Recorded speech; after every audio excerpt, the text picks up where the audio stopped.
Let's make the perfect pie crust. Add 1 1/2 cups of all-purpose flour, 5 tablespoons of very cold butter, 1/4 teaspoon of salt, 1/4 cup of cold shortening or lard to a food processor. Take 1/4 cup of cold water and add 1 teaspoon of apple cider vinegar to it, and pour about half of it into the food processor. You may not need all of the water. Pulse the food processor until the dough forms. The dough should be slightly sticky and come together when pressed.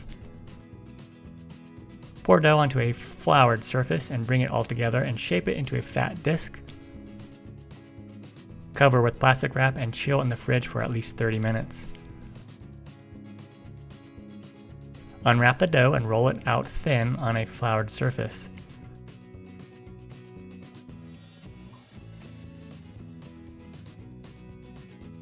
Use your pie plate as a guide. The dough should be about an inch wider around the edge of the pan.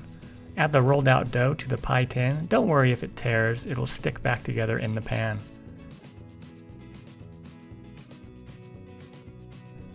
Trim the edges of the crust with your fingers or use a knife.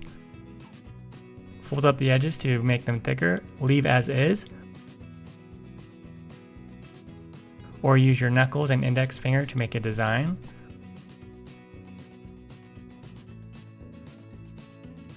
Or just pinch it and use your index finger to make the design. You can also just use a fork and press it all around the edges for that classic design. Use the crust and make your pie right away, or cover and chill, or freeze for later. Enjoy. Find the recipe on my website, inthekitchenwithmatt.com.